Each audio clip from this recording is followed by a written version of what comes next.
Hello dear students, welcome to Gateway classes. Array के बारे में बात कर रहे थे और प्रीवियस लेक्चर्स में हमने देखा कि एरे में अगर वो डबल डायमेंशनल एरे है या वो 3 डायमेंशनल है या 4 डायमेंशनल है या मुझे कहना चाहिए अगर वो n डायमेंशनल एरे है तो कैसे किसी एक पर्टिकुलर एलिमेंट की लोकेशन कैलकुलेट करेंगे। उसका अपना रो मेजर में कॉलम मेजर में अपने फॉर्मूला थे। उन फॉर्मूलों को यूज करके कैसे किसी एक एलिमेंट पर्टिकुलर एलिमेंट की लोकेशन फाइंड आउट करेंगे। और हमने ये भी सीखा था कि 2D एरे में, 3D एरे में, ND एरे में उस फॉर्मूले को कैसे डराइव करेंगे। It is part of your syllabus, part of your curriculum. अब आगे बढ़ते हैं। अब हम बिल्कुल लास्ट में आ गए हैं और आज हमारा जो डिस्कशन है दैट इज कि what are the advantages and disadvantages of array. Array के बिल्कुल लास्ट में पहुंच गए हैं। आज हम बात करेंगे कि एरे के क्या क्या एडवांटेजेस हैं और हम ये भी देखेंगे कि एरे के डिसएडवांटेजेस क्या हैं। और जब हम ये पता कर लेंगे कि एरे के डिसएडवांटेजेस क्या हैं तो हम उन्हें ओवरकम करने के लिए एक डेटा स्ट्रक्चर से दूसरे डेटा स्ट्रक्चर की तरफ बढ़ेंगे, एक टाइप के डेटा स्ट्रक्चर से दूसरे टाइप के डेटा स्ट्रक्चर की तरफ बढ़ेंगे। और वो जो एक टाइप का डेटा स्ट्रक्चर है वो है स्टैटिक डेटा स्ट्रक्चर, जो कि एरे है। और अब हम आज बढ़ेंगे आगे अपने दूसरा डेटा स्ट्रक्चर, अगले डेटा स्ट्रक्चर के बारे में बात करेंगे जो किस नेचर का होगा, that will be of dynamic data structure, dynamic nature of data structure. Static में हमने पढ़ा एरे और आज से हम शुरू कर देंगे अपना next topic that is linked list. तो जब मैं एरे के लिमिटेशंस के बारे में बात करूंगा, लिमिटेशंस का मतलब है एरे के ड्रॉबैक के बारे में बात करूंगा, तो मैं आपसे कहूंगा कि ये ड्रॉबैक इस वजह से है क्योंकि ये कैसा डेटा स्ट्रक्चर है, this is static data structure. तो अगर आपको इन लिमिटेशंस को, इन ड्रॉबैक्स को, इनको दूर करना है, कम करना है, तो आपको स्टैटिक डेटा स्ट्रक्चर के साथ काम नहीं करना चाहिए। You should work with dynamic data structure. तो आज हम जो पहली यूनिट, जिसे मैं 4 पार्ट में डिवाइड करके चल रहा हूं, पहला है डेटा स्ट्रक्चर, दूसरा है algorithm and it's analysis, third one is array and fourth one is link list. तो एरे हम बिल्कुल आज कंप्लीट करने वाले हैं और अपने नए टॉपिक पे आगे बढ़ने वाले हैं, दैट इज लिंक लिस्ट। आप ये देखोगे कि लास्ट में इस टॉपिक से जो क्वेश्चन पूछे गए हैं, मैं आपको लास्ट में, चलिए आते हैं लास्ट में, तो आपको इसके प्रीवियस ईयर क्वेश्चन पेपर से अंदाजा हो जाएगा कि एक टॉपिक कितना इंपॉर्टेंट है। तो लिंक लिस्ट के क्वेश्चन हमें सॉल्व करने हैं। लिंक लिस्ट जो है वो 3 तरह की होती है, 4 तरह की होती है और हर एक लिंक लिस्ट में बहुत सारे प्रोग्राम्स हैं। मैंने आपको पहले भी बताया था, बहुत ज्यादा इंटरेस्ट आपको आने वाला है क्योंकि जितनी भी सी प्रोग्रामिंग आपने पढ़ी है उस सारी सी प्रोग्रामिंग को, यानी कि जो आपने पॉइंटर पढ़ा है, एरे पढ़ा है, स्ट्रक्चर पढ़ा है, फंक्शंस के कॉन्सेप्ट आपने पढ़े, ये सारे चैप्टर के नाम है सी प्रोग्रामिंग है। Array in C, user defined function in C, यानी कि आप एक नया फंक्शन बनाते हो, user defined function in C. तीसरा है एरे के बाद स्ट्रक्चर कैसे बनाते हैं, पॉइंटर का यूज कैसे करते हैं। ये सारी जो आपने सी प्रोग्रामिंग पढ़ी है वो सारी की सारी प्रोग्रामिंग अब आप लिंक लिस्ट के एक प्रोग्राम में यूज करने वाले हो। और मैं आपको बिल्कुल पहले ही बता दूं कि बहुत ज्यादा इंटरेस्ट आएगा और इजीली आप हर प्रोग्राम को बना पाओगे। तो आज डिस्कशन करेंगे, बहुत ध्यान से डिस्कशन करेंगे। कॉपी और पेपर आप लेके, कॉपी और पेन लेके बैठे, जिससे कि अगर मैं कोई खास बात बताता हूं तो आप मेरे साथ अपने जो पेन है उसको मैच कीजिए, समझने की कोशिश कीजिए। तो सबसे पहले हम क्या पढ़ेंगे कि एडवांटेजेस क्या है। बहुत दिन से एरे पढ़ रहे हैं, बहुत सारे लेक्चर्स के अंदर एरे के बारे में बात की है, तो उसके एडवांटेजेस क्या हैं, या तो एडवांटेजेस कह लीजिए, मेरिट्स कह लीजिए, ये दोनों ही बात बराबर, एडवांटेजेस और मेरिट्स। डिसएडवांटेजेस क्या है या डीमेरिट्स क्या है या लिमिटेशंस क्या है या ड्रॉबैक्स क्या है, ये सारी बात बराबर है। एरे के जो लिमिटेशन से बात करेंगे, फिर उसके बाद बात करेंगे कि लिंक लिस्ट का यूज करते हैं, क्यों करते हैं, लिंक लिस्ट क्या होता है, कितने तरह का लिंक लिस्ट होता है, और सिंगली लिंक लिस्ट, यानी कि 3 तरह का लिंक लिस्ट होता है, सिंगली, डबली, सर्कुलर। तो सिंगली के और भी नाम होते हैं। सिंगली पे कौन कौन से ऑपरेशन हो सकते हैं, जो सिंगली पे हो सकते हैं, जो सिंगल लिंक लिस्ट पे हो सकते हैं, वो डबल पे भी हो सकते हैं, सर्कुलर पे भी हो सकते हैं, ये बात करेंगे। और आज कम से कम 2 प्रोग्राम बनाएंगे हम सिंगली लिंक लिस्ट के इस लेक्चर के अंदर, जिसमें हम एक लिंक लिस्ट को इंप्लीमेंट करेंगे फीफो मैनर में, यानी कि उसका क्यू इंप्लीमेंटेशन करेंगे, और एक प्रोग्राम बनाएंगे लीफो मैनर में लिंक लिस्ट को इंप्लीमेंट करने का, यानी कि हम किसके बारे में बात करेंगे, stack implementation of singly link list के बारे में हम बात करने वाले हैं। तो बहुत इंपॉर्टेंट लेक्चर है आज का। और प्रोग्राम बनाने आपको जो आपका क्वेश्चन पेपर है उसमें प्रोग्राम्स भी पूछे जाते हैं और एल्गोरिथम भी पूछे जाते हैं। तो ये दोनों ही बात का आंसर जब आप कर पाएंगे जब आपको कॉन्सेप्ट बिल्कुल क्लियर होगा। चलिए क्या क्या एडवांटेजेस हैं, सबसे पहले एडवांटेजेस देखते हैं एरे क्या है। एडवांटेजेस अब आपको आइडिया हो गया, डायरेक्ट एक्सेस टू एलिमेंट्स। पहला जो एडवांटेज है एरे का वो क्या है, direct access to element. Direct access का क्या मतलब है, suppose you have declared an array of 5 element and suppose the initialization is 11, 22, 33, 44 and 55। तो आपको मालूम है A0, A1, A2, A3, A4, तो क्या डायरेक्टली आप A4 को प्रिंट कर सकते हैं? हाँ बिल्कुल कर सकते हैं। आप इंडेक्स नंबर का यूज करके, सबस्क्रिप्ट का यूज करके आप डायरेक्टली रैंडमली किसी भी एरे के एलिमेंट को एक्सेस कर सकते हैं। तो यही बात है, direct access to elements. Array provide direct and efficient access to any element in the list of items और एलिमेंट। जो वो एरे है, array is a list. Array कैसा है, array is a list of homogeneous element. Array एक ऐसी list होती है जिसमें सारे एलिमेंट कैसे होते हैं, एक तरह के होते हैं। Accessing an element in array is A order of one operation.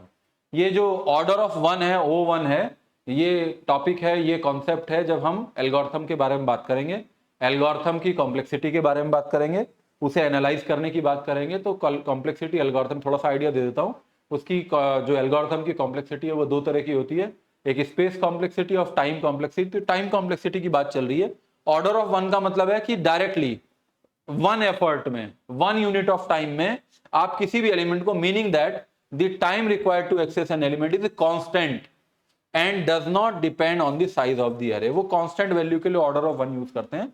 तो सीधा सा मतलब है, डायरेक्टली आप किसी भी एलिमेंट्स को एक्सेस कर सकते हो, एरे के किसी भी एलिमेंट को एक्सेस कर सकते हो। फास्ट डेटा रिट्रीवल है, array allows the fast data retrieval because data is stored in contiguous memory allocation. आपको मालूम है कि अगर A0 है और दूसरी लोकेशन पे कौन सा एलिमेंट होगा, A1 दूसरी लोकेशन पे होगा, बिल्कुल जो उसकी एडजेसेंट लोकेशन है उस पे A1 होगा, फिर A2 होगा, फिर A3 होगा। ऐसा नहीं होगा एक एलिमेंट यहाँ होगा, एक वहां होगा, एक यहाँ होगा, यहाँ होगा। नहीं, it is not like this in case of array. Array always require contiguous memory allocation. Array में जो एलिमेंट है वो एक साथ स्टोर होते हैं, इसीलिए वो फास्ट डेटा रिट्रीवल प्रॉपर्टी को इंप्लीमेंट करता है। वर्सेटिलिटी होता है, can be use to store wide range of data type. Array integer भी हो सकता है, एरे कैरेक्टर भी हो सकता है, फ्लोट भी हो सकता है, डबल भी हो सकता है, यानी कि वो किसी भी टाइप का एरे हम यूज कर सकते हैं नंबर डेटा को स्टोर करने के लिए। This feature of array is known as versatility. ये एडवांटेजेस हैं। आगे चलते हैं। इजी टू इंप्लीमेंट है, हाँ इजी होता है इंप्लीमेंट करना, क्योंकि कॉन्टिगुअस मेमोरी लोकेशन की रिक्वायरमेंट होती है। A0, A1 0 से शुरू होता है, n-1 लास्ट होता है। उसको समझना और इंप्लीमेंट करना बहुत आसान है अगर हम कंप्यूटर सी प्रोग्रामिंग की बात करें तो। कंपेटिबिलिटी विद हार्डवेयर भी है। There data structure is compatible with most hardware architectures making it a versatile tool for programming in a wide range of environment. यानी कि हार्डवेयर से किसी एरे का कैसे इंप्लीमेंट होगा इससे कोई मतलब नहीं है, वो इजी टू इंप्लीमेंट है। चलिए आगे बढ़ते हैं, अब डिसएडवांटेज की बात करते हैं। सबसे पहला डिसएडवांटेज तो यही है कि एरे का साइज फिक्स होता है। हर बार ये मैं बोलता था आपसे कि एरे का साइज फिक्स होता है क्योंकि स्टैटिक डेटा स्ट्रक्चर होता है। एरे का साइज रन टाइम पे बढ़ा नहीं सकते। अगर आपको ऐसा लगा कि एक ऑर्गेनाइजेशन के लिए आपने प्रोग्राम बनाया है और उस ऑर्गेनाइजेशन में 100 एम्प्लॉइज हैं और आपने एक एरे 100 एलिमेंट का डिक्लेयर किया है और अब आप रन टाइम पे आप चाहते हैं कि वो 100 नहीं 110 हो जाए, 101 हो जाए, that is not possible because this is the size of the array of fix. Array is fix and it cannot be changed, it cannot be modified, it cannot be increased or decreased at run time। यही fix size का मतलब है। array have a fixed size that is determined at the time of creation। this means that if the size of the array needs to be increased, that is not possible at run time। a new array must be created and the data must be copied from the old array to the new array। ये ऐसा करना पड़ेगा। अगर एक array 100 element का है और आपको 2 और चाहिए तो आपको 102 का लेना पड़ेगा और जो 100 आपने स्टोर किए पहले वो कॉपी करने पड़ेंगे, क्योंकि ये प्रॉब्लम इस वजह से है क्योंकि आप एरे का साइज बढ़ा नहीं सकते हैं, घटा भी नहीं सकते हैं। मेमोरी एलोकेशन का इशू है। Allocating a large array can be problematic particularly in system with limited size. अगर एक एरे है और अगर साइज उसका बड़ा है, आपको बहुत सारा एलिमेंट स्टोर करना है और अगर मेमोरी का जो साइज है लिमिटेड है, तो उस समय पे एरे की प्रॉब्लम आ जाती है कि वो बहुत ज्यादा बड़ा एरे आप स्टोर नहीं कर सकते हो। ठीक है, आजकल तो वैसे ऐसी प्रॉब्लम नहीं है, लेकिन ये सबसे इंपॉर्टेंट जो ड्रॉबैक है वो क्या है, insertion and deletion operations are very costly. आपने एरे में एक इंसर्शन ऑपरेशन पॉसिबल परफॉर्म किया था। इंसर्शन में आपने क्या किया था, सपोज एक एरे है, मैं याद दिला देता हूं आपको। सपोज एक एरे है आपका 1 2 3 4 5 एलिमेंट, 11 है, 22 है, 33 है, 4 है और 5 है। ये 0 है, ये 1 है, ये 2 है, ये 3 है, ये 4 है। अगर आपको एक आइटम इंसर्ट करना है आइटम है सपोज 99 और मैं आपसे पूछूं भाई कहाँ इंसर्ट करना है, लोकेशन की 2 पे करना है, यानी कि यहाँ करना है। तो यहाँ करने का मतलब क्या, आपको पहले क्या काम करना पड़ेगा इंसर्शन से पहले, 1 2 3 4 5 6, पहले तो ये n की वैल्यू जो 4 थी वो कितनी हो जाएगी n+1 से, अब वो पहले जो एरे का साइज 5 था वो एरे का साइज अब कितना हो जाएगा 6 हो जाएगा। 0 1 2 3 4 5 यानी कि 6 एलिमेंट, 11 यहाँ आएगा, 22 यहाँ आएगा और जिस लोकेशन पे आपको डालना है वो एलिमेंट आगे जाएगा, वो एलिमेंट यहाँ आएगा तो 33 यहाँ आ जाएगा, 4 यहाँ आ जाएगा और 5 कहाँ जाएगा, 5 आगे जाएगा तो 5 यहाँ आ जाएगा। तो पहले तो आपको एक ऑपरेशन परफॉर्म करना पड़ेगा, उस ऑपरेशन का नाम है आपको स्वैप करना पड़ेगा। और कितना स्वैप करना पड़ेगा, सपोज 1000 एलिमेंट का एरे और दूसरी पोजीशन पे इंसर्ट करना है तो आपको 1000 माइनस जो 1 है पहले को छोड़ के वो सारे एलिमेंट आपको आगे स्वैप करने पड़ेंगे, तो बहुत सारा काम करना पड़ेगा। तो इंसर्शन अपने आप में इंसर्शन नहीं है, पहले आपको उसके लिए रूम क्रिएट करना पड़ेगा, तब रूम क्रिएट करने के बाद आप उसके ऊपर कोई आइटम को इंसर्ट कर सकते हो। इसी तरीके से डिलीशन में मैंने आपको बताया था कि सपोज एक एरे है, आपको डिलीट करना है तो डिलीट करने के बाद सपोज आपने 22 बाहर निकाल दिया तो 33 को यहाँ लाना पड़ेगा, 4 को यहाँ लाना पड़ेगा, 5 को यहाँ लाना पड़ेगा, जिससे कि आप ये दिखाएंगे कि जो साइज एरे का n था वो कितना हो गया, n-1 हो गया है। तो ये दोनों ही ऑपरेशन बहुत कॉस्टली हैं इन केस ऑफ एरे, ये एक्सपेंसिव है, ये अपने आप में केवल एक ऑपरेशन नहीं, अपने आप में एक से ज्यादा ऑपरेशन है। तो insertion and deletion operations are very costly. Inserting और deleting an element from an array can be inefficient, ये तरीका इनएफिशिएंट है और ये टाइम कंज्यूमिंग भी है, because all the elements after the insertion or deletion point must be shifted to accommodate the change। वो जो चेंज आपने किया है उस चेंज को अकोमोडेट करने के लिए आपको क्या करना पड़ेगा, आपको और ऑपरेशन स्वैपिंग जिसे कहते हैं परफॉर्म करना पड़ेगा। वेस्ट भी हो जाता है स्पेस, सपोज एक एरे आपने 100 एलिमेंट का ले लिया और रन करने के बाद तो आपको पता चला नहीं 100 की जरूरत नहीं थी, केवल 20 आइटम ही यूजर ने इनपुट कराए हैं, 20 को उसकी लोकेशन यूज की है, लेकिन वो बाकी जो 80 है 80 इंटू जिस टाइप की वैल्यू उतना बाइट, वो वेस्टेज ऑफ मेमोरी है। If an array is not fully occupied then there can be wastage space in the memory allocated for the array. This can be concern if memory is limited. अगर memory का size obviously अगर बहुत important हो जाएगी बात ये, अगर memory आपके पास इतनी है जितना आपका काम होता है तो उस समय पे वेस्ट करना स्पेस को, ये थोड़ी सी प्रॉब्लम की बात है। तो ये सारे लिमिटेशंस हैं एरे के। उन एरे के लिमिटेशंस को ओवरकम करने के लिए आपको सजेशन ये है कि आप डायनेमिक डेटा स्ट्रक्चर का काम करें, के साथ काम करें। डायनेमिक का मतलब है जब आपको जरूरत है साइज बढ़ा लें, जब आपको जरूरत है साइज कम कर लें, वेस्टेज ऑफ स्पेस की भी जरूरत नहीं है। और एरे में तो एक बहुत अच्छे जो डायनेमिक डेटा स्ट्रक्चर है वो सबसे अच्छी प्रॉपर्टी आपको क्या देगा, एफिशिएंट यूज ऑफ मेमोरी देगा। एरे में एफिशिएंट यूज ऑफ मेमोरी नहीं है। एक एरे जिसमें, क्योंकि array always require contiguous memory allocation, अगर मेमोरी कॉन्टिग्यूअस मैनर में अवेलेबल नहीं है तो उस टाइप की मेमोरी में एरे आप इजीली आप एफिशिएंट मैनर के अंदर एरे से उस मेमोरी को यूज नहीं कर सकते। तो आपको किसके साथ काम करना चाहिए, डायनेमिक डेटा स्ट्रक्चर के साथ काम करना चाहिए। और वो डायनेमिक डेटा स्ट्रक्चर कौन सा है, that dynamic data structure is linked list. Dynamic data structure is linked list. तो मुझे उम्मीद है कि आपको ये जो इसके ड्रॉबैक है एरे के समझ में आ गए होंगे, क्योंकि ये क्वेश्चन भी एग्जाम के अंदर पूछा हुआ है कि what are the merits and demerits of array. तो ये 2 नंबर का एक क्वेश्चन हमने डिस्कस कर लिया, और ये इसलिए भी डिस्कस करना जरूरी था क्योंकि now we are going to wind up this array और now we are going to move from static to dynamic data structure. आज से हम सारे कितने डेटा स्ट्रक्चर पढ़ेंगे वो डायनेमिक डेटा स्ट्रक्चर होंगे। एरे इसलिए पढ़ाया जाता है कि सबसे पहले आपको जो स्टैटिक था उसके बारे में क्या प्रॉब्लम है, उसके साथ हम क्या काम नहीं कर सकते हैं, क्या पॉसिबल है जानना चाहिए, और उसके बाद आपको किसके साथ काम करना चाहिए, डायनेमिक डेटा स्ट्रक्चर के साथ काम करना चाहिए। चलिए आगे बढ़ते हैं, आज बात करते हैं डायनेमिक डेटा स्ट्रक्चर के बारे में। सबसे पहले तो बात यह है कि लिंक लिस्ट यूज क्यों करते हैं। Link list dynamic data structure है, can grow and reduce during run time. सबसे इंपॉर्टेंट प्रॉपर्टी है, वो ड्रॉबैक था उसका, वो ड्रॉबैक था, क्या था एरे का ड्रॉबैक, कि फिक्स साइज है, ना बढ़ा सकते ना घटा सकते। तो पहले वाले ही पॉइंट को उसने क्लियर कर दिया कि ये डायनेमिक डेटा स्ट्रक्चर है और can grow and reduce during run time. वो बढ़ भी सकता है, रन टाइम पे घट भी सकता है। अगर आप लिंक लिस्ट के साथ काम कर रहे हैं और लिंक लिस्ट के थ्रू काम कर रहे हैं तो डायनेमिक डेटा स्ट्रक्चर है। अब आप 10 एम्प्लॉय की इंफॉर्मेशन डालें या 50 की डालें या 1000 की डालें, मेमोरी अवेलेबल है तो आपका जो पैकेज है, आपका जो सॉफ्टवेयर है, आपकी एप्लीकेशन काम करेगी। तो can grow and reduce during run time. दूसरा है प्रोवाइड्स एफिशिएंट मेमोरी यूटिलाइजेशन। दूसरा जो था वो एफिशिएंट नहीं था, मेमोरी यूटिलाइजेशन। मेमोरी यूटिलाइजेशन कैसा था, मेमोरी एलोकेशन इशू था इसके अंदर। ये इसके साथ एलोकेशन का इशू नहीं है। Provide efficient here, memory is not preallocated, memory is calculated and allocated at run time. पहले से एलोकेशन नहीं करते, जैसे एरे में पहले से एलोकेशन होता है। एक एरे आपकी मजबूरी है, आपको एक एरे डिक्लेयर करना पड़ेगा प्रोग्राम में अगर यूज करना है, और उसका साइज भी आपको फर्स्ट प्लेसेस पे डिसाइड करना पड़ेगा। आगे कितनी की जरूरत है इससे मतलब नहीं है, ये एरे के साथ आपके साथ कंपल्शन है, पहले से पहले आपको डिसाइड करना पड़ेगा। अगर वो एन एलिमेंट की बात भी थी तो एन में भी आपको डिसाइड करना पड़ा था, वो एन एलिमेंट तक आपके पास फ्लेक्सिबिलिटी थी। जैसे मैंने एक एरे 20 एलिमेंट का ले लिया और यूजर से पूछा कितने नंबर इनपुट करने हैं, उसने कहा 5 करने हैं, उसने कहा 7 करने हैं, उसने कहा 10 करने हैं। तो ये कहां तक पॉसिबल है? ये 20 तक पॉसिबल है, क्योंकि एरे का साइज कितना है? 20 है। तो उसके साथ वो जो मैक्सिमम लिमिट है उसका हमें ध्यान रखना पड़ता है। तो memory can be D allocated when it is not longer. ये बहुत इंपॉर्टेंट पॉइंट है। लिंक लिस्ट के साथ आपने किसी मेमोरी को यूज किया, यानी कि that is dynamic memory allocation. अगर लिंक लिस्ट के साथ काम कर रहे हैं तो दोनों फैसिलिटी आपको मिलेंगी। आपको डायनेमिक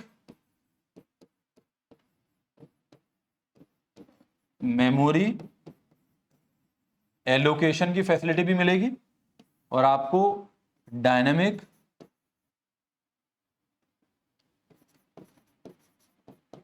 मेमोरी डी एलोकेशन, ये दोनों बातें हैं, डी एलोकेशन की फैसिलिटी भी मिलेगी, यानी कि आपको उसे फ्री करने की फैसिलिटी भी मिलेगी। ये दोनों काम आप करेंगे।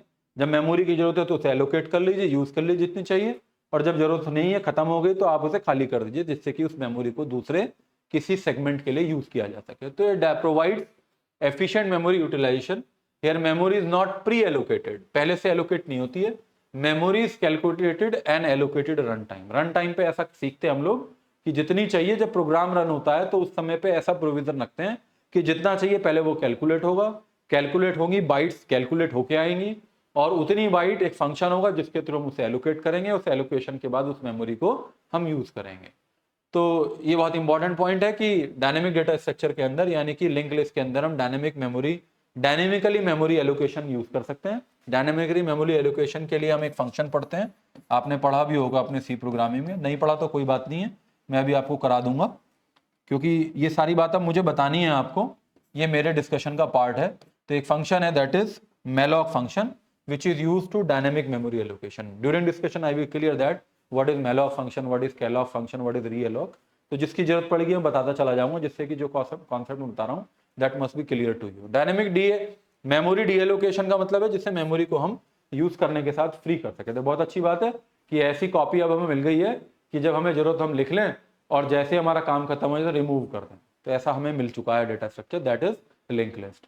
Operation of insertion and deletion can be perform very efficiently. ये ड्रॉबैक था एरे का कि जो ऑपरेशंस हैं, insertion and deletion operations are very costly. वो कॉस्टली क्यों थे मैंने बता दिया था आपको। अगर इंसर्शन करना है तो रूम क्रिएट करना पड़ेगा, रूम क्रिएट करने का मतलब आपको स्वैपिंग ऑपरेशन को परफॉर्म करना पड़ेगा। इसी तरह डिलीशन के बारे में मैंने बताया था कि कॉस्टली है। पहले आपको जो है जब आप डेटा आइटम को निकाल देते हो तो उसमें आपको फिर से एक स्वैप ऑपरेशन परफॉर्म करना पड़ता है। लिंक लिस्ट में ये प्रॉब्लम नहीं है। Operation of insertion and deletion can be perform very efficiently. Question पूछे जाते हैं, यही प्रोग्रामिंग हमें करनी है कि इंसर्शन कैसे होगा और डिलीशन कैसे होगा, ये सीखना है। तो देख लीजिए क्यों इंपॉर्टेंट है, क्यों पढ़ते हैं हम लिंक लिस्ट। क्योंकि एक डायनेमिक डेटा स्ट्रक्चर है जिसका साइज अकॉर्डिंग टू रिक्वायरमेंट बढ़ाए घटा सकते हैं, और मेमोरी को बहुत अच्छे तरीके से इसके अंदर हम यूज करने वाले हैं। जब जरूरत है तो मेमोरी को एलोकेट कर लें, और जब जरूरत नहीं है तो उस मेमोरी लोकेशन को खाली कर दें कि भाई हमने यूज कर लिया है। और जो प्रॉब्लम थी एरे के साथ इंसर्शन बहुत महंगा है, डिलीशन बहुत महंगा है, ये सारी प्रॉब्लम यहाँ नहीं है। अब ये बहुत एफिशिएंटली आप परफॉर्म करने वाले हैं। चलिए, what is link list? Linked list एक ऐसी लिस्ट जो आपस में लिंक है, एक ऐसी लिस्ट जो आपस में लिंक है। कैसे है लिंक, मैं थोड़ा सा अपने तरीके से समझाता हूं। पहले सपोज ये मेमोरी है, ये कुछ मेमोरी है, इस तरह से बना देता हूं मैं, ये दिखाता हूं कि बहुत बड़ी मेमोरी है ये इसकी कुछ लोकेशंस हैं, यानी कि एड्रेसेस हैं।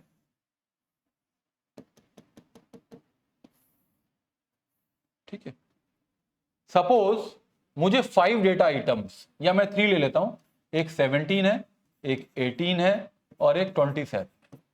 इजी तरीका यही है कि 3 डेटा आइटम इंटीजर टाइप के ले लिए। सपोज ये मेमोरी मुझे स्टोर करना है, तो सपोज मैं कहता हूं ये लोकेशन है कोई, सपोज ये लोकेशन है 110 है ये 111 है, 112, इस तरीके से ये लोकेशन नंबर है, यानी कि रेफरेंसेस हैं या फिर एड्रेसेस हैं, जैसे भी आप समझना चाहें। अभी रैंडमली मैंने कोई एड्रेस ले लिया है। सपोज मैं कहता हूं ये एलोकेटेड है, ये फ्री है, ये एलोकेटेड है, ये फ्री है, ये एलोकेटेड है, ये फ्री है, ये एलोकेटेड। मैंने एक ऐसी मेमोरी आपको दिखा रहा हूं जिसमें कुछ जगह तो खाली है जिसे मैं यूज कर सकता हूं, कुछ जगह ऐसी हैं जहां पे मैं उन लोकेशंस को यूज नहीं कर सकता। अगर ये एरे होता तो एरे में तो अगर आपको एरे स्टोर करना है तो एक कॉन्टिग्यूअस मैनर में खाली होना चाहिए। इस तरह की मेमोरी में हम लिंक लिस्ट के साथ काम कर सकते हैं। सपोज सबसे पहले मुझे 17 स्टोर करना है, तो यहां तो नहीं कर सकता, यहां कर लेता हूं 17। सपोज मैंने 17 स्टोर कर दिया। अब मैं जब लिंक लिस्ट की बात कर रहा हूं, लिंक्ड एक ऐसी लिस्ट जो आपस में जुड़ी हुई है। कैसे जुड़ी हुई, अब देखिए सपोज मैं 17 स्टोर किया, तो जब भी मैं लिंक लिस्ट की बात कर रहा हूं, लिंक लिस्ट के किसी डेटा आइटम की बात करता हूं, तो लिंक लिस्ट के अंदर मैं हमेशा कहता हूं नोड, NODE।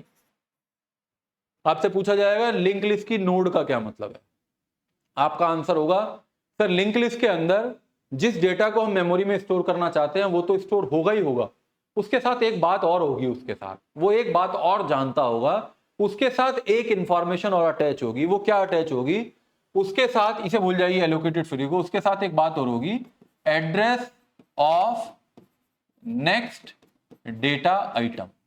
उसके पास नेक्स्ट डेटा आइटम का स्टोर है, एड्रेस होगा। सपोज दूसरा आइटम यहां स्टोर है क्योंकि ये फ्री है, और तीसरा आइटम ये फ्री है तो यहां स्टोर है।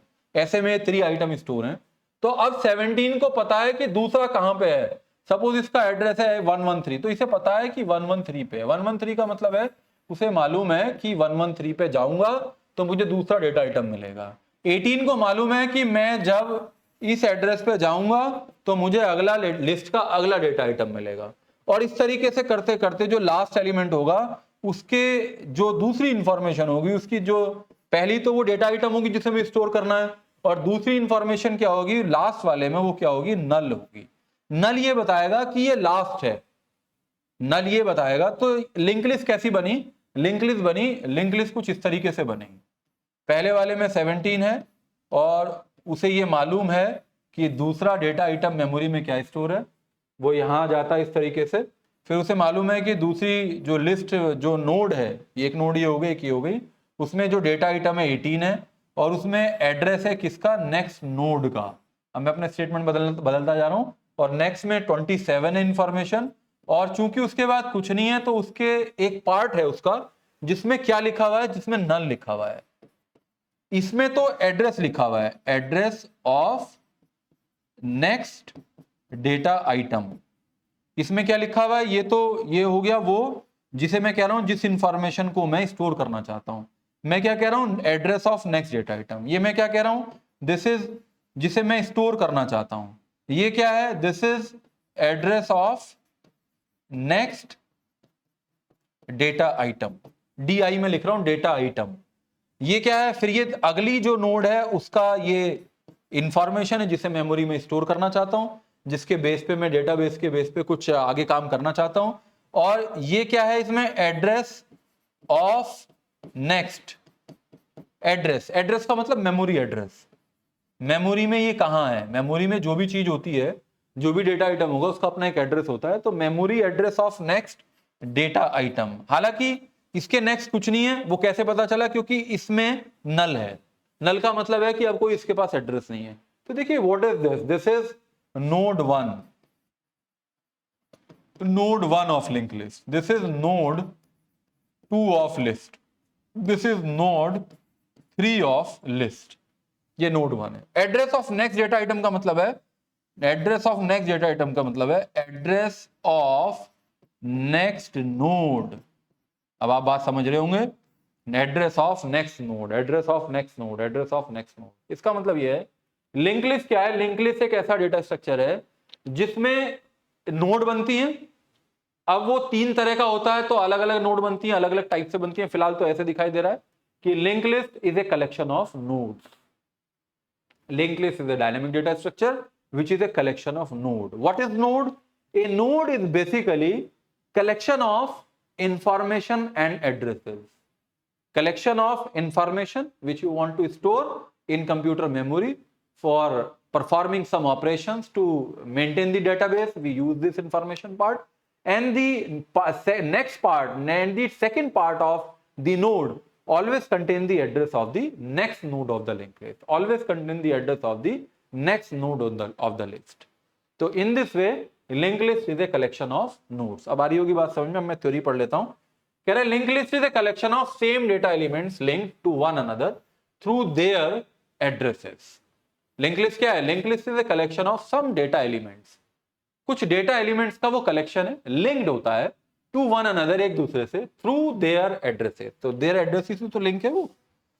Link list is a collection of data items. ये डेटा आइटम्स है. बहुत इजी कर दूंगा मैं इसको, बहुत इजीली आपको समझ में आने वाला है. बहुत अच्छी प्रोग्रामिंग आप लोग करने वाले हो. बस मेरी एक एक बात पे ध्यान दीजिए, मैंने डेफिनेशन को भी समझाने की कोशिश कर रहा हूं. Link list is a collection of some data elements link to one another through their addresses. और वो आपस में कैसे लिंक होते हैं? Through their addresses. 17 स्टोर है मेमोरी में कहीं, इसका तो अपना एड्रेस है, लेकिन जहां 17 स्टोर है वहां पे एक इंफॉर्मेशन और है. वो इंफॉर्मेशन क्या है भाई? दूसरा कहां पे है? दूसरा यहां पे है. दूसरा कहां पे है? कहां मतलब आप कहां पे रहते हैं? आप अपने घर में रहते हैं तो आपके घर का अपना एड्रेस है. इसी तरह दूसरा किस मेमोरी लोकेशन पे, उसका अपना एक एड्रेस है. तो link list is a collection of some data elements. मैं जिसे नोड कह रहा था अभी, मैं कह रहा था link list is a collection of nodes. हो सकता है आगे लिखा हो वो जो सम डेटा आइटम है और वो जो उसके साथ एड्रेस है, वो दोनों मिलके क्या बनाते हैं? नोड कहते हैं. तो दोनों मिल जाते हैं. तो अभी एक एक करके बता रहे हैं. Link list is a collection of some data elements linked to one another, एक दूसरे से लिंक होते हैं थ्रू देयर एड्रेसेस. तो मैंने अभी आपसे क्या कहा था? मैंने आपसे कहा था सारी सी प्रोग्रामिंग, अब सारा लॉजिक यहां लगने वाला है, बहुत इजी तरीके से लगने वाला है. तो पहली बात निकल के आई कि अगर आप लिंक लिस्ट बनाना चाहते हैं तो आपको डेटा आइटम के साथ साथ एड्रेसेस मेंटेन करना भी आना चाहिए. मतलब क्या करना आना चाहिए? मतलब आपको किसका आइडिया होना चाहिए? You should have the idea of pointers. You should have the idea of pointer. Pointer की डेफिनेशन सबको मालूम है. पॉइंटर की क्या डेफिनेशन है? Pointers are the special type of identifiers used to store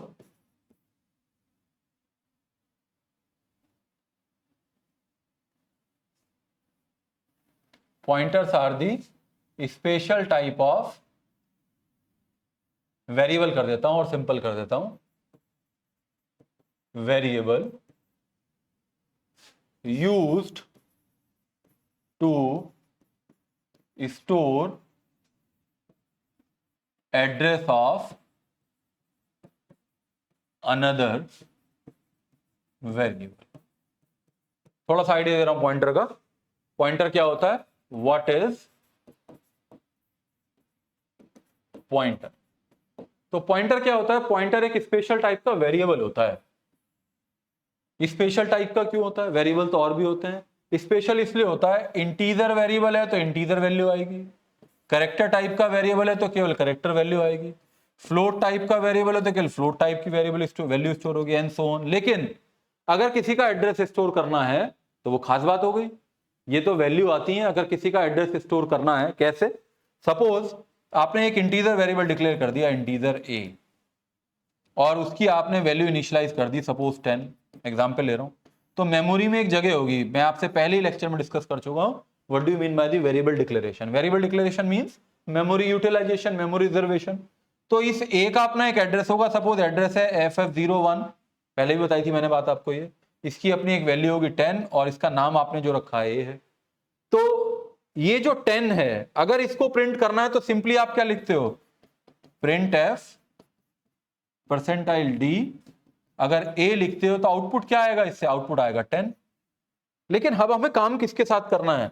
इसके साथ करना है, एड्रेस के लिए. तो अगर एड्रेस आपको स्टोर करना है तो एड्रेस के लिए आपको पॉइंटर वेरिएबल डिक्लेयर करना पड़ेगा. कैसे डिक्लेयर करते हैं पॉइंटर वेरिएबल? सबसे पहले आप डेटा टाइप लिखते हैं, फिर ये सिंबल लगाते हैं, asterisk symbol. This symbol is known as asterisk symbol. और अगर पॉइंटर की बात करें तो इस ऑपरेटर का नाम होता है इनडायरेक्शन ऑपरेटर.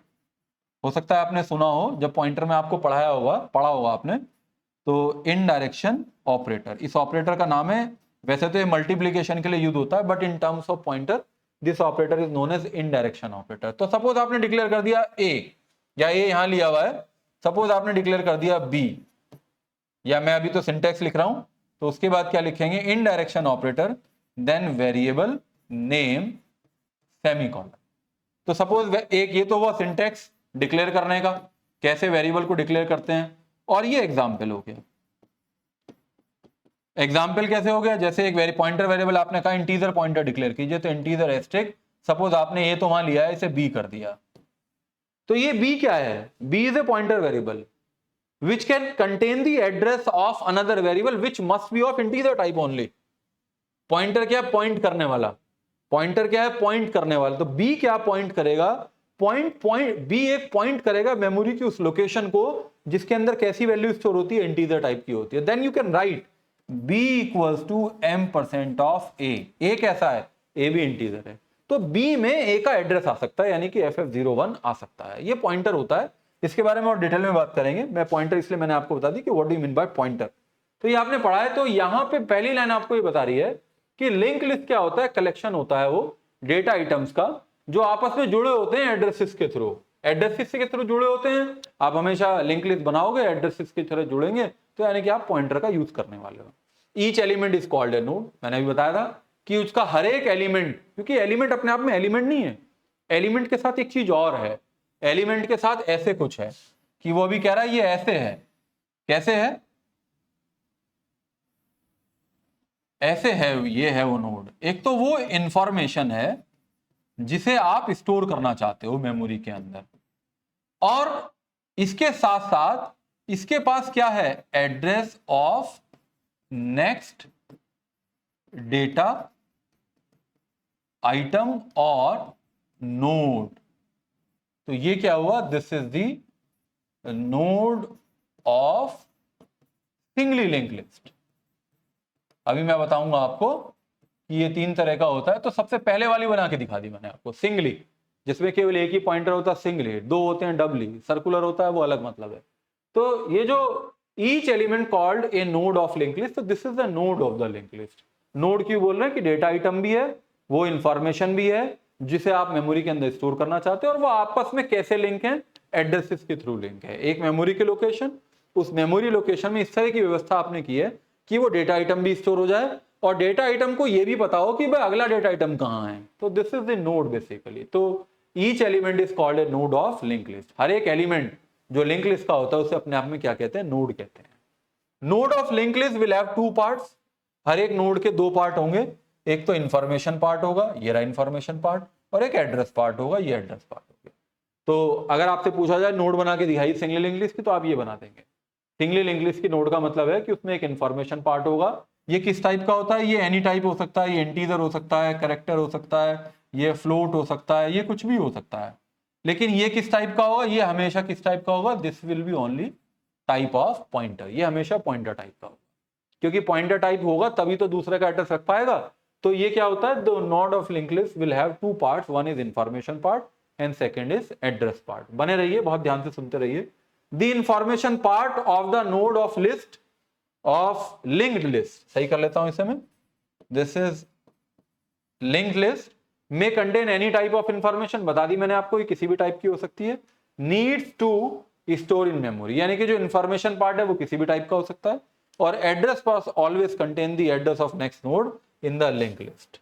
एड्रेस पास हमेशा क्या कंटेन करेगा, अगर सिंगली लिंक लिस्ट के रेस्पेक्ट में बात करूं तो हमेशा वो नेक्स्ट नोड का एड्रेस कंटेन करेगा। डब्ल्यू में क्या लिख देते हैं, पीछे वाली का भी करता है, आगे वाली का भी करता है। तो अभी क्या लिख रहे हैं, जो एड्रेस पार्ट होता है वो किस टाइप का होगा, पॉइंटर टाइप का होगा, और वो हमेशा क्या करेगा, एड्रेस कंटेन करेगा।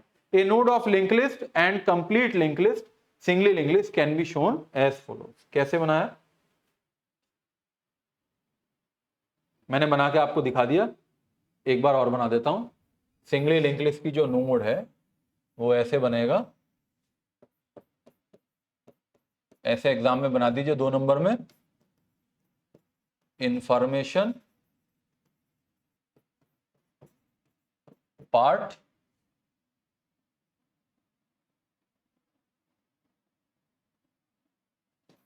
और दूसरा एड्रेस ऑफ नेक्स्ट नोड, ऐसे बना दीजिएगा। ये इंटीजर, कैरेक्टर, फ्लोट, एटसेट्रा किसी भी टाइप का हो सकता है, and this will contain always address, तो it will be of pointer type, है ना। तो ऐसे बना देते हैं फिगर, हर बुक में बनी हुई है। ए नोड ऑफ लिंक्ड लिस्ट, और वो भी कैसी है, जो सिंगली लिंक लिस्ट है उसकी है ये। आगे पता लग जाएगा सिंगली डबली, तो नोट बना दिया आपने ये। चलिए आगे चलते हैं। Types of link list, link list कितने तरह की है, तो 3 तरह की है।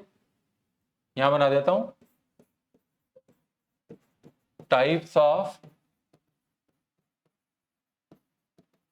Link list.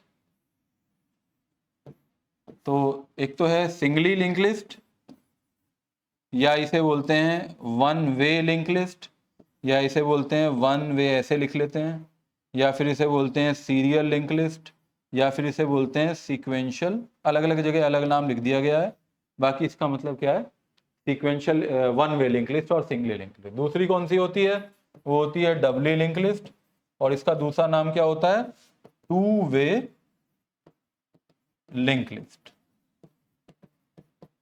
Doubly link list और singly link list, one way link list, ऐसे वन वे ऐसे लिख लें, या वन वे ऐसे लिख लें, serial link list, sequential link list. Doubly link list और टू वे लिंक लिस्ट, या ऐसे लिख लें, ऐसे भी लिखा है, two way linked list. And third one is, this is first, this is second, and this is third one, that is circular linked list, और इसे कहीं कहीं पे लिखा है सर्किट लिंक लिस्ट। तो यही बताया इसके अंदर कि link list can B divided into 3 categories, singly link list और वन वे लिंक लिस्ट, और वन वे ऐसे लिख लिया, सीरियल लिख लिया, सीक्वेंशियल लिख लिया, लीनियर भी इसका एक नाम है, लीनियर लिंक लिस्ट। डबली और टू वे लिंक लिस्ट और टू वे और सर्कुलर लिंक लिस्ट। सर्कुलर भी 2 तरह की होती है, सिंगली सर्कुलर और डबली सर्कुलर। सर्कुलर भी 2 तरह की होती है, सिंगली और डबली। तो मैं आपको बताता हूं ये होती कैसे कैसे हैं। पहले मैं एक बात आपको बता दूं कि कैसे होता है। तो सबसे पहली कौन सी है, सिंगली लिंक लिस्ट। इससे आपको आइडिया हो जाएगा कि सिंगली लिंक लिस्ट कैसी होती है देखने में, यानी कि क्या कॉन्सेप्ट है। तो सिंगली लिंक लिस्ट को बनाएंगे तो ऐसे बनाएंगे हमेशा, ऐसे कॉपी पे बना सकते हैं, कंप्यूटर में नहीं बनेगा ऐसे, पर यह है कि इसको समझने के लिए ऐसे करेंगे कि सिंगली लिंक लिस्ट ऐसे बनेगी। सिंगली लिंक लिस्ट का मतलब ये है। तो ये सबसे पहले क्या है, ये फर्स्ट नोड है। तो फर्स्ट नोड का पता कैसे चलता है, जहां पे हेड पॉइंटर होता है, हेड के पास एड्रेस होता है। एक ये कुछ बातें फिक्स हैं जो हमें इंप्लीमेंटेशन में बहुत ईजी रहता है, सब में ऐसे ही रखेंगे, सब में अलग अलग करेंगे तो नहीं कर पाएंगे। तो एक हेड वेरिएबल ले लेते हैं जो पॉइंटर टाइप का होता है, क्योंकि उसमें क्या होता है, उसमें एड्रेस होता है फर्स्ट नोड का। सपोज फर्स्ट नोड की वैल्यू 11 है, ये 22 है, सपोज ये 99 है, सपोज ये 88 है। तो 11 जो पहली नोड है उसको ये पता है कि दूसरी कहाँ पे, 22 उसको पता है, तीसरी कहाँ पे, इसको पता है चौथी कहाँ पे, और चौथी के बाद नेक्स्ट पार्ट में नल है। ये तो कौन सा पार्ट हो गया, इसको हम हमेशा इन्फो पार्ट कहते हैं, वेरिएबल का नाम भी इन्फो ही रखते हैं, और इसमें हमेशा हम वेरिएबल का नाम क्या रखते हैं, नेक्स्ट रखते हैं। तो नेक्स्ट क्या होता है, इन्फो तो मैं ले लेता हूं हमेशा इंटीजर टाइप का, और नेक्स्ट कैसा लेता हूं, ऑलवेज पॉइंटर टाइप, क्योंकि it is containing the address of next node. तो info part, next part, info part, next part, info part, next part. तो ऐसे लिखेंगे, singly a node of singly link list will have 2 parts. First part is known as information part and second part is known as address part. The first part contain any type of information, यानी कि any type of value, and second part will contain the address of the next node of the linked list. That's why this will be of pointer type. And the last node, next part will always contain the null, because to show that this is the last node. जिसके last में next part में null हो, कोई address ना हो, तो इसका मतलब that is the last node. इसी तरीके से होता है दूसरा डबली लिंक लिस्ट।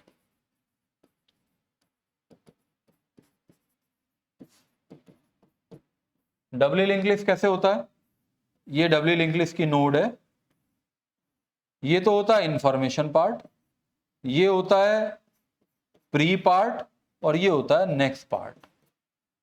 ये किसकी नोड है, node of node of two way link list. क्या है नोड में? प्री पार्ट क्या करता है? Pre part will contain the address of the previous node, next part will contain the address of the next node, and information part will contain the information which you want to store. अगर मैं इसका एक node बना, ये node बनाया, मैं इसका आपको लिंक लिस्ट बना के दिखाता हूं कैसे बनाएंगे हम। जब भी डब्ल्यू पे बात करेंगे तो इस तरीके से मैं बनाऊंगा कि एक 11 है, उसमें एड्रेस है नेक्स्ट नोड का, उसके फिर 3 पार्ट हैं, ये तो इंफॉर्मेशन है, सपोज 12 है, एड्रेस है नेक्स्ट नोड का, ये अगली नोड हो गई लिंक लिस्ट की, इसमें सपोज 33 वैल्यू है और इसमें एड्रेस होगा नेक्स्ट नोड का, और मैं कहता हूँ नेक्स्ट नोड क्या है? नल है। नल का मतलब है कि it will be the last node, ये पहली नोड, ये दूसरी नोड, ये लास्ट नोड, क्योंकि इसके नेक्स्ट पार्ट में नल है।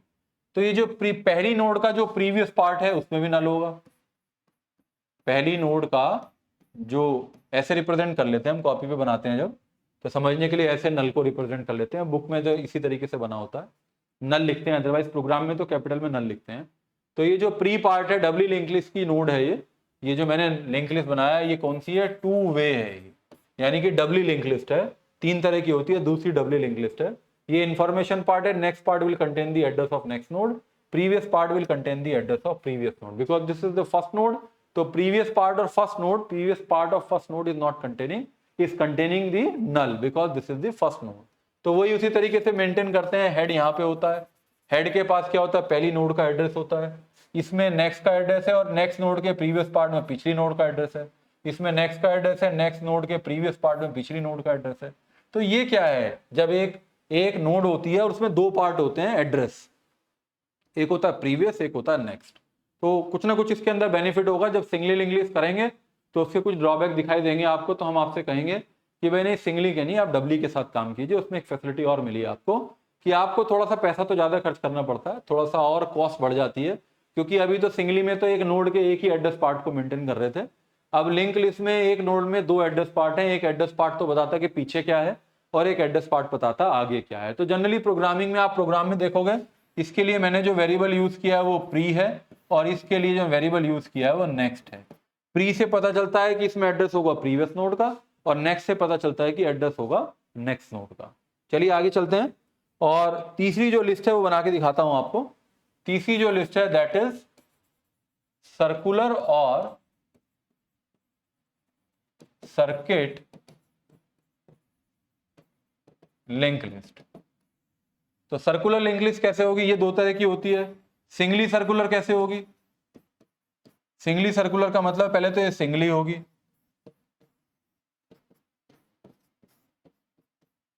ये सिंगली लिंक लिस्ट हो गई।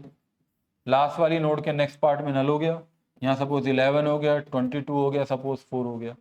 लास्ट वाली नोड के नेक्स्ट पार्ट में नल नहीं होगा सर्कुलर में। सिंगली सर्कुलर में लास्ट नोड के नेक्स्ट पार्ट में एड्रेस होगा किसका? फर्स्ट वाली नोड का। इसका भी कोई फायदा होता होगा कि भाई लास्ट नोड के नेक्स्ट पार्ट में आप नल मत रखिए, आप तो उसमें पहले उसे वेस्ट मत कीजिए, आप नल रख के एक जगह को खराब मत कीजिए, आप उसमें ये उसका पहले वाली नोड का एड्रेस रख दीजिए। तो सिंगली सर्कुलर हो गया। इसका कोई फायदा होगा, इसका कोई एप्लीकेशन होगा, विल डिस्कस अबाउट दैट। और डब्ल्यू सर्कुलर कैसे होती है? डब्ल्यू सर्कुलर पहले तो वो डब्ल्यू लिंक लिस्ट होनी चाहिए, ये डब्ल्यू लिंक लिस्ट है, ये डब्ल्यू लिंक लिस्ट है। लास्ट नोड के नेक्स्ट पार्ट में नल होगा और फर्स्ट नोड के प्रीवियस पार्ट में नल होगा। ये तो नॉर्मल हो गया, सपोज यहाँ 11 है, यहाँ 12 है, ये 13 है, ये डब्ल्यू लिंक लिस्ट है। लेकिन अगर इसके प्रीवियस पार्ट में इसका एड्रेस होगा, इसके प्रीवियस पार्ट में इसका एड्रेस होगा, तो ये होगी डब्ल्यू। लेकिन अगर डब्ल्यू ये कौन सी थी? सिंगली सर्कुलर है। डब्ल्यू सर्कुलर में क्या होगा? इसमें लास्ट नोड के नेक्स्ट पार्ट में एड्रेस होगा पहले वाली नोड का, और पहली नोड के प्रीवियस पार्ट में एड्रेस होगा लास्ट वाली नोड। तो ये डब्ल्यू सर्कुलर होगी, जिसमें एक नोड में जो लास्ट वाली नोड है उसके नेक्स्ट पार्ट में नल नहीं होगा, उसमें एड्रेस होगा पहले वाली नोड का। इस तरीके से सर्किट बन गया। और पहली नोड के प्रीवियस पार्ट में जो नल होता है वो नल नहीं होगा, एड्रेस होगा लास्ट वाली नोड का। तो ये कौन सा हो गया? Singly circular, W circular. तो इस तरीके से अगर मैं देखूं तो 4 तरह की लिंक लिस्ट हो गई। एक तो है singly link list, second is doubly link list, third one is circular link list, और सर्कुलर में भी कौन सा है, singly circular and doubly circular link list. चलिए आगे चलते हैं, पता चल गया अब आपको। अब ऑपरेशन पे बात आ जाती है सीधी, कौन कौन से ऑपरेशन लिंक लिस्ट के साथ पॉसिबल है। अगर मैं सिंगली लिंक लिस्ट के साथ शुरू करूंगा, फिर मैं डबली लिंक लिस्ट के साथ बात करूंगा, फिर मैं सिंगली सर्कुलर की बात करूंगा, फिर मैं डबली सर्कुलर की बात करूंगा। तो सबसे पहले possible operations on singly link list. सबसे पहले तो मुझे लिंक लिस्ट बनानी आनी चाहिए, मुझे क्रिएट करना होगा। लिंक लिस्ट सबसे पहले मुझे बनानी आनी चाहिए। और लिंक लिस्ट कितने तरीके से बन सकती है, दो तरीके से बन सकती है। सिंगली लिंक लिस्ट दो तरीके से बनेगी, एक तो लीफो मैनर में बनेगी और एक फीफो मैनर में बनेगी। लीफो का मतलब है लास्ट इन फर्स्ट आउट यानी कि स्टैक इंप्लीमेंटेशन, और फीफो का मतलब है first in first out. FIFO का मतलब है फर्स्ट इन फर्स्ट आउट यानी कि Q implementation of singly link list. तो दो तरीके से बनेगी। एक तो लिंक लिस्ट बनाने के दो तरीके हैं, एक तो आप बनाते हैं उसे किस मैनर के अंदर बनाते हैं, स्टैक मैनर में बनाते हैं यानी कि लीफो मैनर बनाते हैं, और एक आप किस मैनर में बनाते हैं, फीफो मैनर में बनाते हैं। जैसे मैं दिखाता हूं आपको।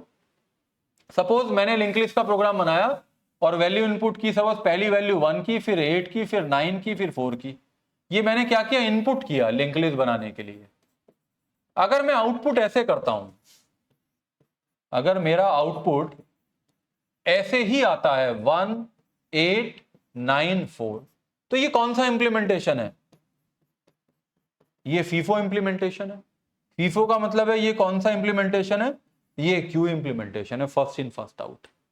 और अगर मैं इसको ऐसे इनपुट करके आउटपुट ऐसे दिखाता हूं 4 9 8 1, तो ये कौन सा इंप्लीमेंटेशन है, ये है लीफो इंप्लीमेंटेशन। लीफो का मतलब लास्ट इन फर्स्ट आउट, जो सबसे लास्ट में आया वो सबसे पहले मिला। तो ये कौन सा इंप्लीमेंटेशन हो गया, this is stack implementation of link list.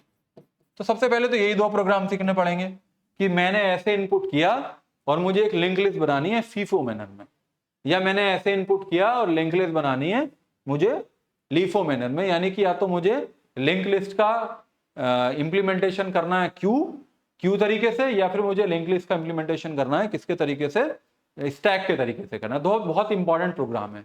जब ये दो प्रोग्राम बनाने आप सीख लोगे, जब आप ये दोनों प्रोग्राम बना लेंगे, तो उसके बाद हम क्या करेंगे, उसके बाद हम सीधे आएंगे दो तरह के ऑपरेशन पे।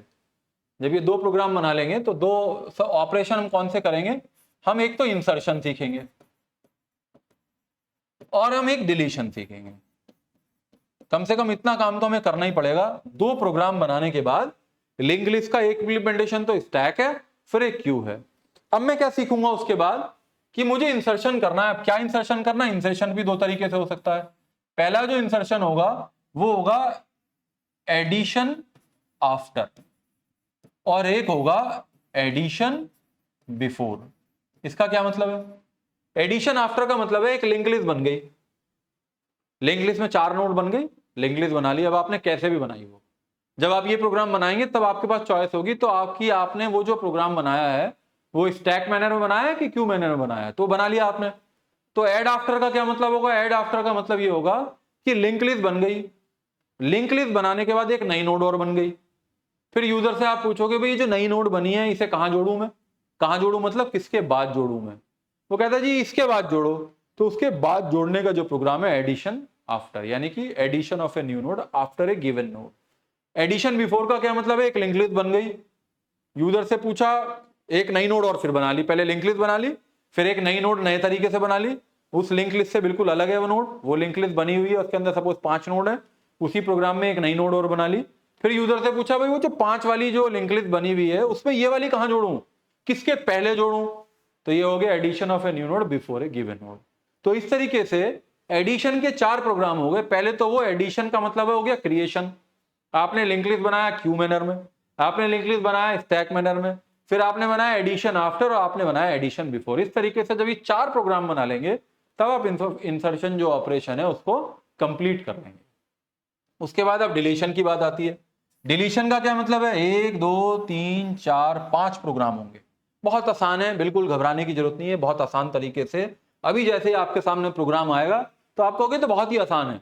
सबसे पहले तो ये कि एक लिंक लिस्ट बन गई। अब डिलीशन होगा कब, डिलीशन जब होगा जब आपके पास एक लिंक लिस्ट होगी। तो एक लिंक लिस्ट ऑलरेडी बन चुकी होगी। तो लिंक लिस्ट बनाने के बाद आपको मालूम होना चाहिए कि आप कैसे पहली नोड को डिलीट करके दिखाएंगे। तो एक प्रोग्राम हो गया deletion of the first node of the link list. Del first exam में पूछा जाता है कि write a program in C to delete the first node of the link list. तो जब पहली नोड को डिलीट करना तो पहले तो लिंक लिस्ट होनी चाहिए। पहले आप लिंक लिस्ट बनाने का प्रोग्राम लिखेंगे, वो किसी भी तरीके से लिखें, क्यू मैनर में लिखें, स्टैक मैनर में, now this is your choice. After creating a link list, you should have a program, you should have a code, you should have a function that how to delete the first node। अगला क्या होगा, how to delete the last node, ये अलग programme हो गया। how to delete a particular node, particular का क्या मतलब है, पहली, लाखरी या कोई भी। वो कहो जी आप, वो कहे कि एक लिंक लिस्ट बन गई, मुझे वो आइटम बताओ जिसमें ये 11 लिखा है, वो डिलीट करके दिखाओ। तो आप वो ढूंढोगे 11 कहां लिखा है, उसे डिलीट करने का प्रोग्राम आपको आना चाहिए। जब किसी नोड को बीच से हटाओगे तो जो पहले प्रीवियस नोड के पास इसका एड्रेस था, अब इसका नहीं होगा, नेक्स्ट वाली का हो जाएगा, तो बीच में से वो हट जाएगा। तो delete a particular node of the link list, ये एक प्रोग्राम हो गया। इसी तरह के क्या होगा, डेल बिफोर और डेल आफ्टर होगा, del before and del after. तो डेल बिफोर का मतलब क्या, एक लिंक लिस्ट बन गई, फिर आपने पूछा कि बताओ भाई मुझे किससे पहले जो नोड है डिलीट करनी है, उसने कहा 11 जहां लिखा है उससे पहले वाली को कर दो, तो डेल बिफोर हो गया। ये क्या था, 11 वाली को कर दो, ये लास्ट को कर दो, ये पहली कर दो। ये क्या कहता है, जो इनपुट किया उससे पहले वाली को डिलीट कर दो। ये क्या कहता है, जो इनपुट किया, जो पूछा यूजर से, enter the node content after which you perform the operation of deletion. मुझे उस नोड का कंटेंट बता दो जिसके बाद वाली नोड को आपको डिलीट करना, वो हो गया डेल आफ्टर।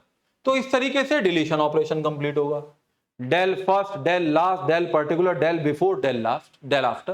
तो जैसे 4 प्रोग्राम तो हो गए इंसर्शन के, उसे इंसर्शन ही मानता हूं मैं। जो पहले 2 प्रोग्राम है, creation of link list in queue manner, creation of link list in stack manner, तो वो इंसर्शन करना ही हुआ, क्योंकि एक नोड बनेगी, दूसरी आएगी, जोड़ेंगे, 2 की एक लिस्ट होगी, तीसरी आई जोड़ेंगे, चौथी एक नोड आएगी, उसे ऐड करेंगे। तो ये क्या एडिशन है। स्टैक मैनर में जोड़ेंगे तो वो है स्टैक वाला हो गया। क्यू मैनर में, क्यू मैनर का मतलब पहली नोड बन गई, अगर मैं इसके बाद जोड़ता हूं तो क्यू हो गया, अगर मैं नई वाली को इससे पहले जोड़ता हूं तो स्टैक हो गया। अगर एक प्लेट रखी, प्लेट रखने के बाद दूसरी प्लेट रखी तो स्टैक हो गया, लाइन में लगे तो क्यू हो गया। तो सबसे पहले तो जो प्रोग्राम है वो भी इंसर्शन, तो 4 तो इंसर्शन के प्रोग्राम हो गए और 5 हो गए डिलीशन के प्रोग्राम। तो ये तो हमेशा जब भी आप singly link list, doubly link list, circular link list, और सर्कुलर में भी सिंगली सर्कुलर और डबली सर्कुलर, तो एक के साथ कितने हो गए, 9 हो गए। 9 इंटू 4 तरह के लिंक लिस्ट हो गई, तो कितने हो गए, 36 हो गए। मैं डरा नहीं रहा आपको, 36 प्रोग्राम्स जिसके अंदर आप पॉइंटर का यूज करेंगे, स्ट्रक्चर का यूज करेंगे, आप एरे का यूज करेंगे। सारा जो नॉलेज आपने, जितनी बात आपने सी प्रोग्रामिंग पढ़ी, सारी एक प्रोग्राम में आ जाएगी। और बिलीव मी, आप खुद लिखेंगे, मैं एक प्रोग्राम लिखूंगा, 2 लिखूंगा, बाकी सारे आप अपने आप लिख पाएंगे, विश्वास कीजिए मेरा। तो ये 36 प्रोग्राम तो इस लिंक लिस्ट के लिए बनेंगे ही बनेंगे। अब 36 प्रोग्राम में मैं कहता हूं कि एक प्रोग्राम को बनाने में कम से कम 40 लाइन लिखनी होंगी, लेकिन हर बार 40 लाइन नहीं लिखनी होंगी। पहले प्रोग्राम में 40 लाइंस लिखनी होंगी।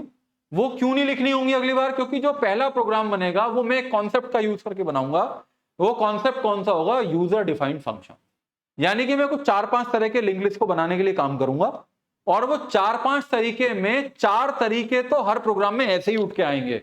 बस एक नया 5 लाइन का कोड, 6 लाइन का कोड अगले आने वाले प्रोग्राम में नया हो जाएगा। इस तरीके से हर एक 40 लाइन के, 35 लाइन के प्रोग्राम में 5 लाइन नई जोड़ के, 5 लाइन का एक फंक्शन, डेफिनेशन, एक लॉजिक नया जोड़ के आप एक नया प्रोग्राम लिख पाओगे। तो वो जब वो 35 लाइन तो आपको बिल्कुल ऐसे सेट हो जाएंगी, याद हो जाएंगी, कि केवल आप किसके बारे में सोचेंगे। जो मैं आपसे कहूंगा भाई आप चलो डिलीट फर्स्ट करके दिखाओ, चलिए भाई डिलीट लास्ट करके दिखाओ, तो आप उन 36 लाइन के बारे में नहीं सोचेंगे, 40 लाइन के बारे में नहीं सोचेंगे। आप केवल वो कोड के बारे में सोचेंगे जिसको लिखने से एक नया ऑपरेशन परफॉर्म होता है। तो अगर मैं सिंगली लिंक लिस्ट की बात करूं तो मिनिमम 4 तो इंसर्शन के हो गए और 5 डिलीशन के हो गए। और क्या क्या है, और क्या प्रोग्राम हो सकता है सिंगली, कि पूरी लिंक लिस्ट में, क्योंकि वो इंटीजर टाइप की होगी ना, उसमें कंटेंट क्या होगा, इंफॉर्मेशन इंटीजर होगा, तो मुझे पूरी लिंक लिस्ट में ऐसी नोड बताओ जिसका कंटेंट मैक्सिमम हो, ऐसी नोड बताओ जिसमें मिनिमम वैल्यू हो। मुझे लिंक लिस्ट की सारी नोड काउंट करके बताओ, मुझे लिंक लिस्ट की सारी नोड ऐसी काउंट करके बताओ जिसमें पॉजिटिव वैल्यूज हैं। मुझे लिंक लिस्ट की सारी नोड ऐसी काउंट करके बताओ जिसमें केवल नेगेटिव वैल्यूज है। प्रोग्राम है ये, छोटे छोटे फंक्शन है। तो ये 1 2 3 4 5 और हो गए, तो यानी कि 9 + 5 14 और 14 गुणा 4 तरीके लेंगे तो 56 हो गया। लेकिन हुआ क्या, वो 35 लाइन का कोड तो वही है, केवल मैक्सिमम निकालने का तो एरे में आपको पता है, मिनिमम निकालने का भी पता है। काउंट करना बहुत आसान है, पूरी लिंक लिस्ट को एक एक करके पढ़ते जाओ और पहले काउंट की वैल्यू 0 रख लो, जैसी एक पढ़ी +1 कर दो। पॉजिटिव है कि पॉजिटिव के लिए कंडीशन लगा दो, अगर उसका कंटेंट लेस देन जीरो है तो नेगेटिव, उसे काउंट कर लो नेगेटिव में, और अगर वो ग्रेटर देन या इक्वल टू 0 है तो उसे पॉजिटिव में काउंट कर लो। तो ये सारी एप्लीकेशंस हैं, बहुत ईजी। लेकिन आपको क्या करना पड़ेगा, आपको पहले एक प्रोग्राम, तो ये 2 प्रोग्राम आपको समझने पड़ेंगे। Calculate the sum of, sorry यहां से शुरू है, creation of singly link list in stack manner and creation of link list in queue manner. 2 program हो गए। Insertion of a node, new node before a given node, यानी कि पहले से एक लिंक लिस्ट बनी हुई है, एक नोड यूजर से पूछोगे, उससे पहले जोड़ के दिखाना आता है आपको। Insertion of new node after a given node, बाद में जोड़ के दिखाइए। ये हो गए 4 प्रोग्राम इंसर्शन के। These are the 4 programs of insertion operation. फिर पहली नोड को डिलीट करके दिखाओ, फिर लास्ट नोड को डिलीट करने का प्रोग्राम बनाओ, नोड को बिफोर ए डिलीट करो, node before a given node, after a given node और पर्टिकुलर नोड। 5 कैसे हो गए, ये 5 प्रोग्राम हो गए आपके डिलीशन के। आगे चलते हैं। फिर क्या है, calculate the sum of all integer terms items of singly link list. सारी सपोज आपके पास 4 नोड है एक लिंक लिस्ट में, हर एक में एक एक इंटीजर वैल्यू, तो कह रहे हैं उनको जोड़ के दिखाओ, उनका मैक्सिमम और मिनिमम निकाल के दिखाओ, और उसे 2 लिंक लिस्ट को मर्ज करके दिखाओ, 2 लिंक लिस्ट को कॉन्कैटिनेट करके दिखाओ। मर्ज का मतलब तो है कि सॉर्टेड ऑर्डर में हो जाए, और कॉन्कैटिनेट का मतलब है एक के बाद दूसरी जुड़ जाए। Sort the content ascending order में लिंक लिस्ट के सारी नोड को सॉर्ट करके दिखाओ, डिसेंडिंग ऑर्डर में सॉर्ट करके दिखाओ, नंबर ऑफ नोड्स को काउंट करके दिखाइए, नंबर ऑफ नोड जिनमें नॉन जीरो वैल्यू वो काउंट करके दिखाइए, ऐसी नोड बताओ जिसमें जीरो वैल्यू। सारे ऑपरेशन है, छोटे छोटे ऑपरेशन हैं, कोई भी प्रोग्राम एग्जाम में आ सकता है। बेसिकली तो इंसर्शन डिलीशन से आता है, लेकिन ये बहुत छोटे छोटे क्वेश्चन ही हो सकते हैं। सिंगली लिंक लिस्ट की किसी लोकेशन फाइंड आउट करके दिखाओ कि कहां पे है वो, किस नोड पे है। नोड कंटेन करो जहां पे नेगेटिव इंटीजर्स हैं, या पॉलिनोमियल और एडिशन ऑफ 2 पॉलिनोमियल करके दिखाओ। पॉलिनोमियल भी एक एप्लीकेशन है जिसे हम सिंगली लिंक लिस्ट का यूज करके इंप्लीमेंट करते हैं। तो ये सारे ऑपरेशंस हैं, अगर ये सिंगली पे हो सकते हैं, ये डब्ल्यू पे भी हो सकते हैं, ये सिंगली सर्कुलर पे भी हो सकते हैं और डब्ल्यू सर्कुलर पे भी हो सकते हैं। तो बिल्कुल डरने की जरूरत नहीं है। अभी आपके सामने पहला प्रोग्राम आना शुरू होगा, तो वो जो पहला प्रोग्राम है जिसमें हम क्या करेंगे, क्यू मैनर में लिंक लिस्ट को बनाना है और स्टैक मैनर में लिंक लिस्ट को बनाना है। इसे हमें आज मेरे ख्याल से काफी डिस्कशन हो गया, समझने की बहुत सारी बातें हो गई हैं, क्योंकि जो अगला प्रोग्राम बनेगा उसमें फिर से समझने के लिए बहुत कुछ होगा। पहले हम उसे समझेंगे। देखिए, पहले इस बार को जब हम एक ये लिंक लिस्ट का सिंगली का 1-2 प्रोग्राम बना लेंगे तो हमें कॉन्फिडेंस आ जाएगा, और उसके बाद हम कोई भी प्रोग्राम इजीली बना पाएंगे। मैं हमेशा ऐसे ही बनाता हूं, हमेशा ऐसे ही कहता हूं। तो आप मेरे साथ इसे अगर एक प्रोग्राम को कि कैसे स्टैक में इंप्लीमेंट होगा, कैसे क्यू में इंप्लीमेंट होगा, it will be clear to you very easily and you will be able to write programs yourself. तो ठीक है, तो नेक्स्ट लेक्चर में हम बात करेंगे कि जो लिंक लिस्ट है उसे स्टैक मैनर के अंदर कैसे इंप्लीमेंट करते हैं या उसे क्यू मैनर के अंदर कैसे इंप्लीमेंट करते हैं। पहले ये 2 प्रोग्राम बनाएंगे, फिर धीरे धीरे हर एक प्रोग्राम के साथ आगे बढ़ेंगे।